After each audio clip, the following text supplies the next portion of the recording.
ساتھ کیا محفل میلاد ہو، جب حضور توجہ فرمائے تو یہاں ڈگ ڈگا ڈگ ڈگ ڈگ ڈگا لگا ہوا، یہ کیا محفل میلاد؟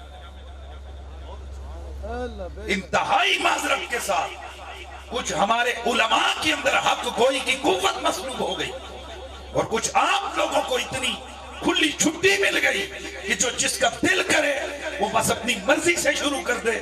اور جاہل لوگ، اگر کوئی جاہل خلیفہ، جاہل پیر، جاہل ملا اگر کسی کام کو ٹھیک کہہ دے تو اس کو دلیل بنا لیا جائے، اور پوری دنیا کے اجل مفتی، عالم، محقق، محدث جس پہ فتوے لگا لگا کے تھک گئے اور ہم انہیں کام تک نہ لے کے آئے.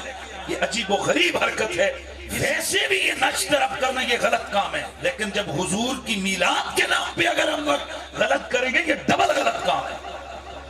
میں کئی دفعہ فتوے سنا کے آپ کو جا چکا، بالاتفاق پورے پاکستان کے انٹرنیشنل سنی علماء کا اتفاقی فتویٰ ہے کہ یہ نعت کے ساتھ یہ جو دم دما دم یہ بالکل غیر شرعی حرکت ہے. اور آپ لوگوں کے کانوں پر جھو تک نہیں رینگتی ہے. صرف 2 منٹ کے لیے دب دگا دب کے لیے اور کانوں کی اس حسن کے لیے اور کانوں کو ٹھنڈا کرنے کے لیے آپ لوگ اس کو میلاد کے اس میں لپیٹ کے تو اس کے جواز کی طرف جاتے ہیں. اس لیے میں ادھر سن رہا تھا میلاد کی محفل میں جو نعت کے ساتھ، اور پھر ظلم یہ اللہ کا ذکر اور اس کے ساتھ بھی ڈم ڈم ڈم ڈم ڈم ڈم، لا حول ولا قوت الا باللہ العلی العظیم. دلیلیں دی جاتی ہیں کہ رسول اللہ کے سامنے بچیوں نے ادھر انہوں نے دف بجائے اور انہوں نے کیا، حالانکہ یہ علماء کے فتووں یا ان کی تشریعات کی طرف کسی کے کان بھی نہیں. ہمیشہ ادب اور بے ادبی کا تعلق عرف کے ساتھ ہوتا ہے. خود بخاری کی حدیث ہے، میرے نبی نے فرمایا یہ یہود جب اپنی عبادت گاہوں میں جاتے ہیں تو لا یصلون فی خفافہم ولا نعالہم، یہ اپنے جوتے اتار کے جاتے ہیں. اے مسلمانوں تم جوتے پہن کے نماز پڑھو. ان لوگوں کے لیے جو کہتے ہیں حضور کے زمانے میں دف بجا تھا، یہ بخاری کی حدیث ہے، میرے نبی نے فرمایا خالف الیہودا، یہودیوں کی مخالفت کرو کیونکہ وہ اپنی عبادت گاہوں میں جوتے اتار کے جاتے ہیں.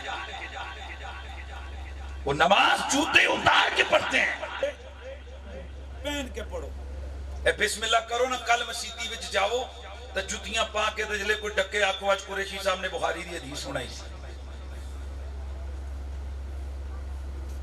بخاری کے اندر حدیث ہے. حدیث کیا کریں گے آپ؟ اس کا ایک سمپل جواب دیا گیا ہے کہ ادب اور بے ادبی کا تعلق عرف کے ساتھ ہوتا ہے. جو چیز عرف کے اندر ادب پہ آ جائے اس کو ادب پہ رکھا جائے گا، اور جو بے ادبی پہ آ جائے اسے بے ادبی پہ رکھا جائے گا. آج مسجدوں میں جوتے اتار کے جایا جاتا ہے کیونکہ ہمارے عرف میں جوتے پہن کے جانا یہ بے ادبی کہلاتا ہے. سبحان اللہ. اس لیے حدیث علماء سمجھتے ہیں، عوام کا کام ایک بار سن لیا حضور کے دور میں یہ ہوا، اس کی آپ ڈیٹیل میں تو جائیں.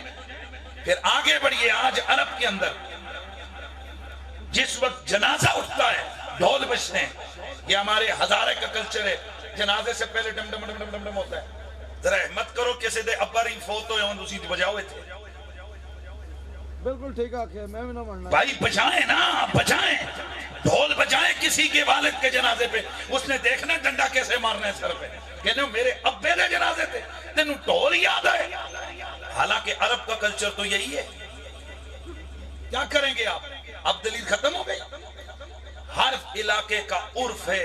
ہمارے عرف کے اندر یہ ڈم ڈم ڈم یہ کنجروں کا انسٹرومنٹ ہے، یہ اس کے ساتھ گانا گایا جاتا ہے. لہذا اس کو حضور کے مقدس نام کے ساتھ اور خدا کے ذکر کے ساتھ ملا کے اس کو لے کے آنا، میں سمجھتا ہوں یہ ذکر رسول کی بے ادبی ہے.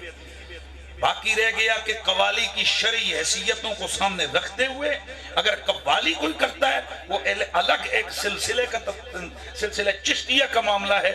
میں بھی بڑے بڑے اکابر کی جناب ان جواز کے فتووں کے سامنے اپنا سر جھکاتا ہوں. میں کوئی ان سے بڑا مفتی نہیں ہوں، لیکن یہ جو چیز ہے اس پہ پورے دنیا کے مفتیوں نے فتویٰ دیا ہوئے. پھر ہمیں کون سا طریقہ، میں سوال پوچھتا ہوں کہ کیا طریقہ ہے کہ جس پہ آپ لوگ عمل کریں؟ مجھے یہ بتائیں. آپ کے لیے کوئی اوپر سے گولا لگے؟ فتوے تو وہ ہیں جو پوری دنیا کے مفتیوں نے دے دیے.